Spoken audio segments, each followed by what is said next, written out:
Bonjour à tous, j'espère que vous allez bien. Alors on se retrouve aujourd'hui dans une nouvelle vidéo pour corriger un exercice sur les nombres complexes et plus précisément sur les formes trigonométriques. Donc on va commencer par la première question. Donc soit θ un réel de l'intervalle moins pi demi pi demi, donc écrire sous forme trigonométrique les nombres complexes suivants, z1, z2 jusqu'à z4. Donc on va commencer par z1. Il faut l'écrire sous la forme trigonométrique. Est-ce que c'est la forme trigonométrique? Non, puisque ici on a un sinus. Donc rappelez-vous, qu'est-ce que c'est que la forme trigonométrique d'un nombre complexe? Z. Si l'écriture sous forme de R, cosinus θ, plus I, sinus θ. Et ici on a commencé par le sinus. Donc avec R, un élément de R+, et θ, un élément de R. Donc, il faut l'écrire sous cette forme-là, notre Z1. Donc on va commencer. Donc quelle est la valeur de Z1? Donc Z1 est égal sinus θ plus I cosinus θ.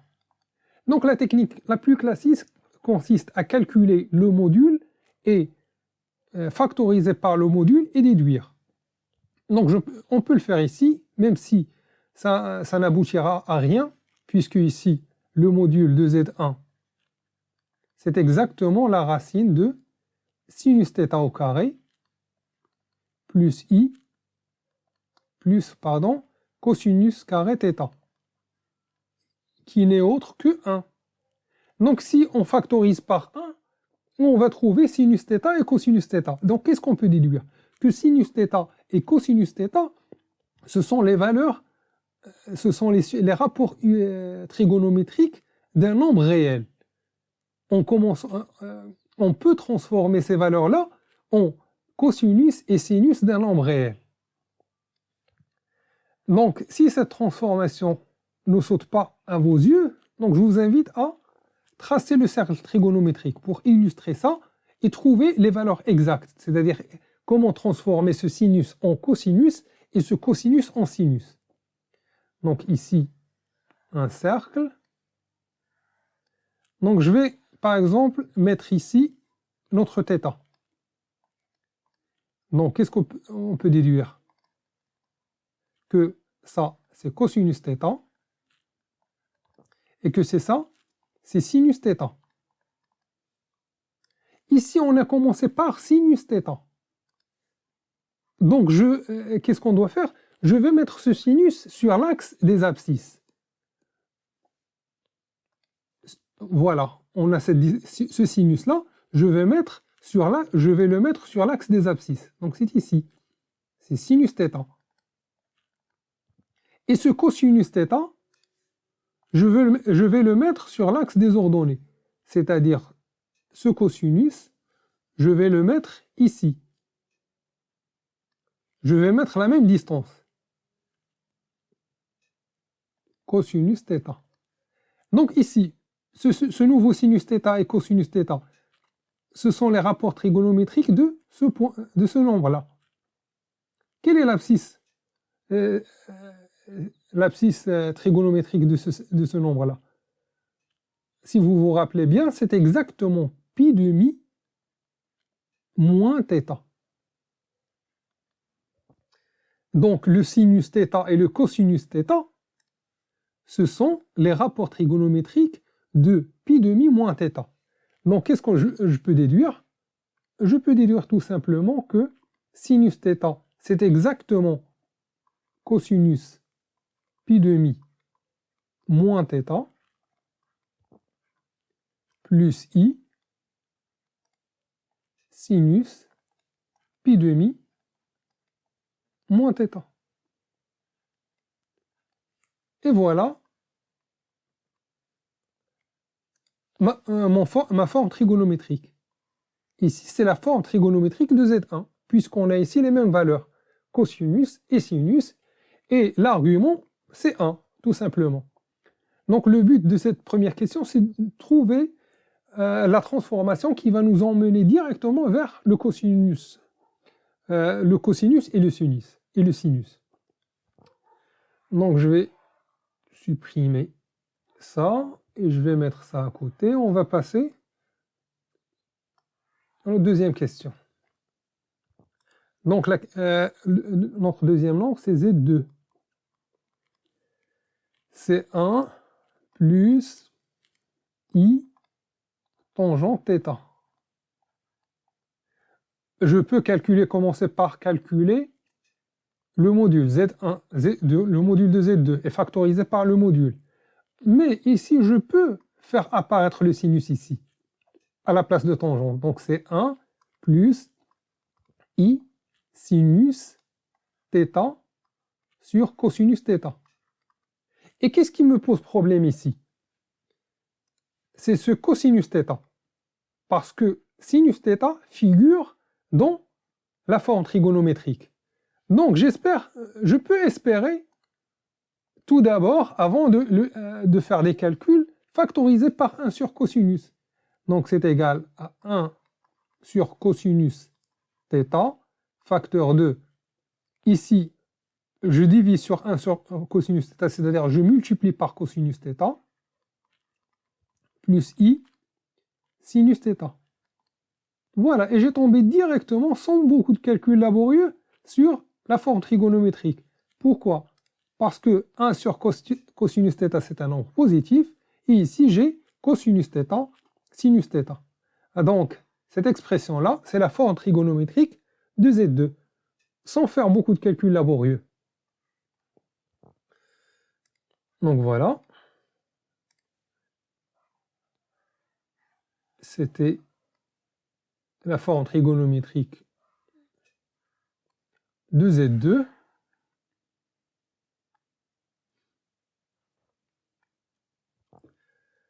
Donc pour Z3, c'est 1 plus cosinus θ plus I sinus θ. Z3,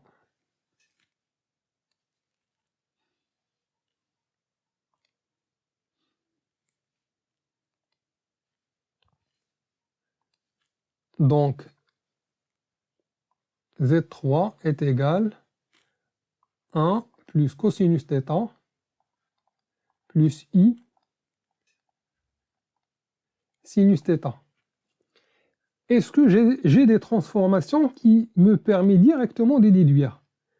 Donc ici, donc sur un cercle trigonométrique par exemple, ici, cosinus θ plus I sinus θ, c'est exactement ce nombre-là. Ici, si je mets cosinus θ, et ici sinus θ, donc cosinus θ plus I sinus θ, c'est exactement la fixe de ce nombre-là. Ici, j'ajoute 1, donc voilà mon nombre, 1 plus cosinus θ plus I sinus θ. Donc si ici j'ai la mesure de cet angle, c'est θ, donc ça n'a rien à voir avec la mesure de cet angle. Donc je ne peux pas déduire une transformation directe entre ces deux nombres.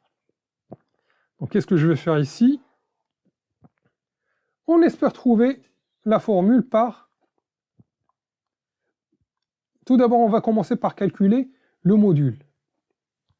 Donc le module de Z3, la technique classique. Donc c'est la racine de 1 plus cosinus θ au carré plus sinus θ au carré. Donc identité remarquable. Donc 1 plus 2 cosinus θ plus cosinus carré θ plus sinus carré θ.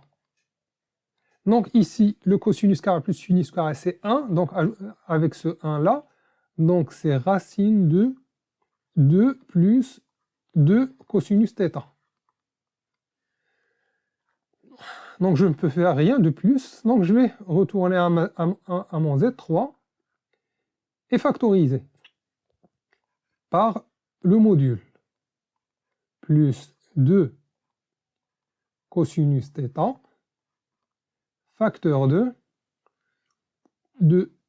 1 plus cosinus θ sur racine de 2 plus 2 cosinus θ plus I sinus θ sur la racine de 2 plus 2 cosinus θ.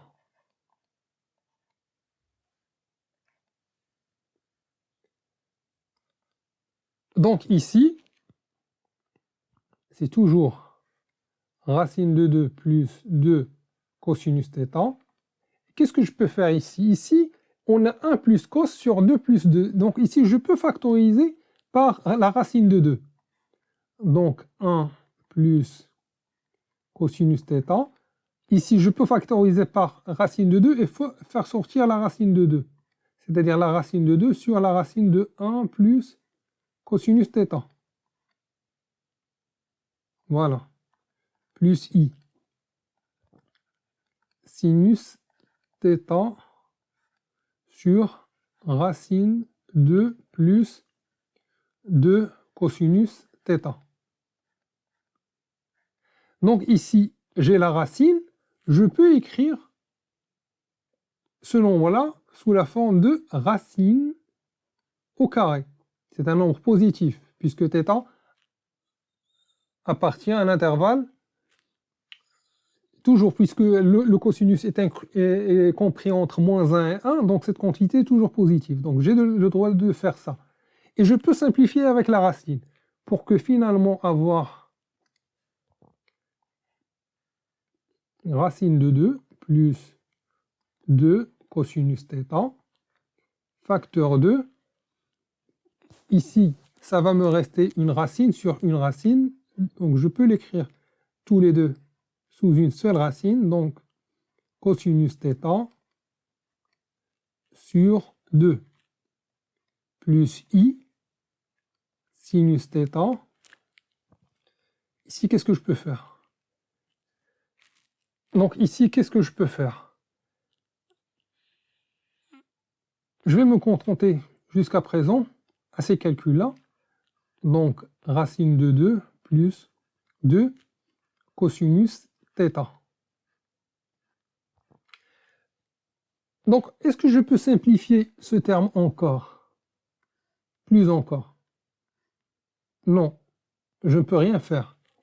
Donc ici, qu'est-ce que ça signifie? Ça signifie que cette expression-là, c'est le cosinus de quelque chose. Même si je ne me rappelle pas bien des formules trigonométriques, puisque ici, je ne peux pas simplifier de plus, et j'ai factorisé par le module, donc nécessairement cette formule-là, c'est le cosinus de quelque chose.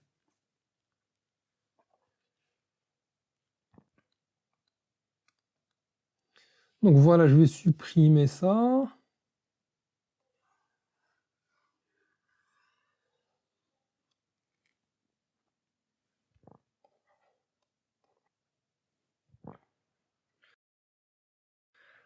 Donc voilà, j'ai fouillé un peu sur Internet, mais je ne vous cacherai rien, je ne me rappelle pas bien beaucoup des formules trigonométriques, et surtout ces formules-là.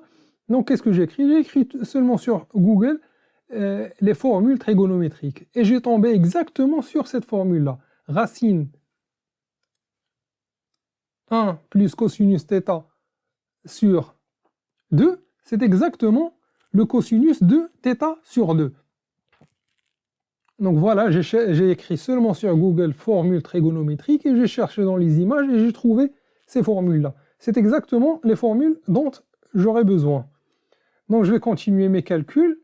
Donc qu'est-ce que j'ai trouvé ici? Donc j'ai trouvé ici ma cosinus, mais il faut faire du travail pour montrer que le sinus est égal à ça. 1 moins cos. Donc qu'est-ce que je peux faire? Donc ici, je vais supprimer pour gagner un petit peu de l'espace et faire le travail en même temps. Je peux supprimer ça et simplifier en même temps pour espérer trouver cette formule. Donc ici, le sinus, qu'est-ce que je peux faire? pour le faire entrer dans la racine, je peux mettre racine sinus carré θ sur 2 plus 2 cosinus θ. Donc, qu'est-ce que je peux faire encore? Je peux écrire le sinus carré sous forme de 1 moins cosinus carré, puisque sinus carré plus cosinus carré, ça vaut 1, donc sinus carré, pour faire apparaître le cosinus et espérer trouver une simplification. Donc, c'est la racine de 1 moins cosinus carré sur 2 plus 2 cosinus θ. Cosinus θ toujours. Donc ici, on a la troisième identité remarquable, 1 moins cos. C'est 1 carré moins cosinus carré. Donc ici, c'est 2 plus 2 cosinus θ. Vous n'avez pas toujours cette option de chercher dans Google, mais parfois, avec beaucoup d'exercices, vous allez, par exemple avec cet exercice, vous pouvez tout simplement retenir ces deux formules-là. Ça va vous aider beaucoup. Donc ici, c'est cosinus pi demi. C'est cosinus θ demi.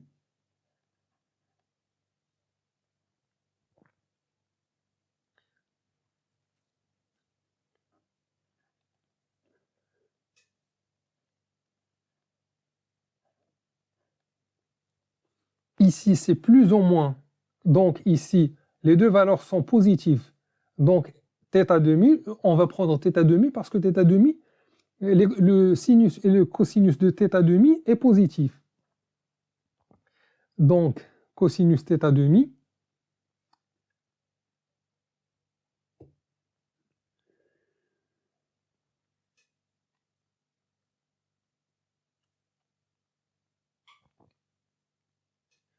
donc cosinus θ demi plus i. Ici, c'est la racine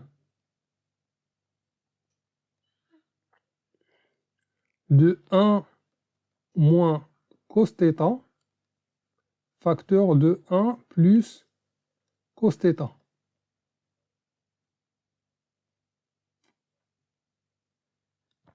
Sur, je vais factoriser ici par 2, sur 2 facteurs de 1 plus cosinus θ. Et je vais simplifier par ces deux formules pour que finalement avoir le sinus θ demi.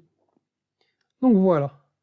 Finalement, j'aurai à avoir racine de 2 plus 2 cosinus θ, facteur de cosinus θ demi, plus i sinus θ demi.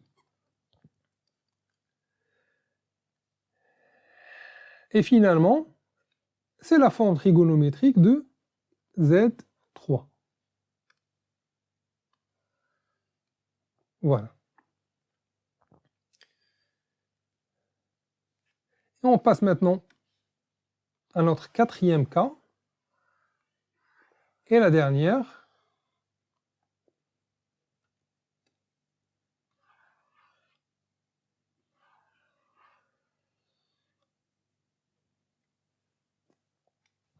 Ici, Z4, nous avons déjà traité cet exemple de 1 plus Iθ. Donc, qu'est-ce qu'on a fait, si vous vous rappelez bien? Donc, Z4,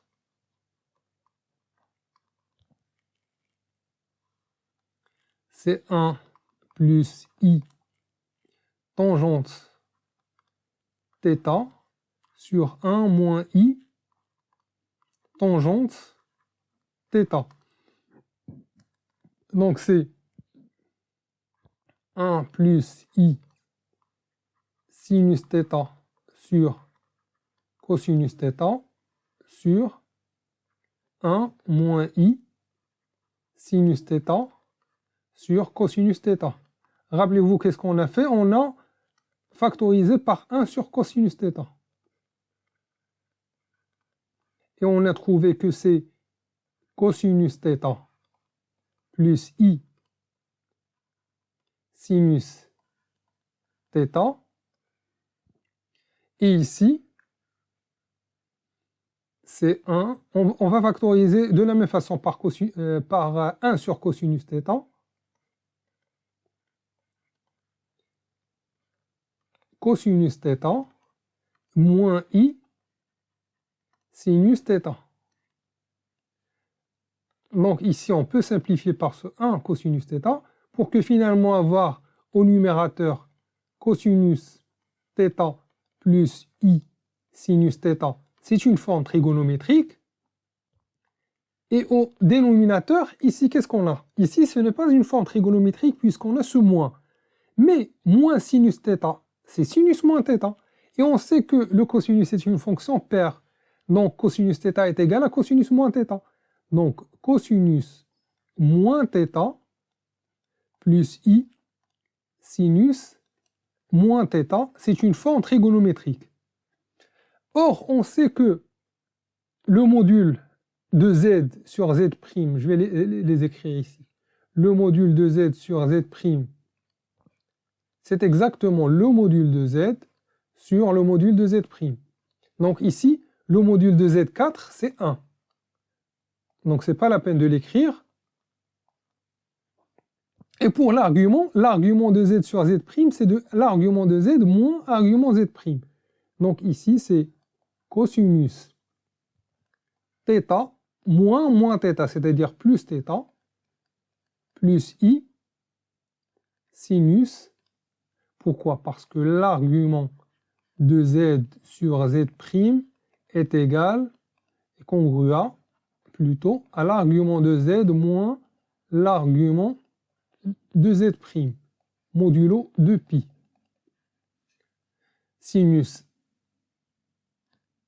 θ plus θ, pour que finalement avoir z4 est égal cosinus de θ plus i sinus de θ. Voilà. C'est la forme trigonométrique de z4, ce qu'il fallait démontrer. Voilà, c'était tout pour cet exercice. On se retrouve prochainement pour d'autres exercices. À bientôt.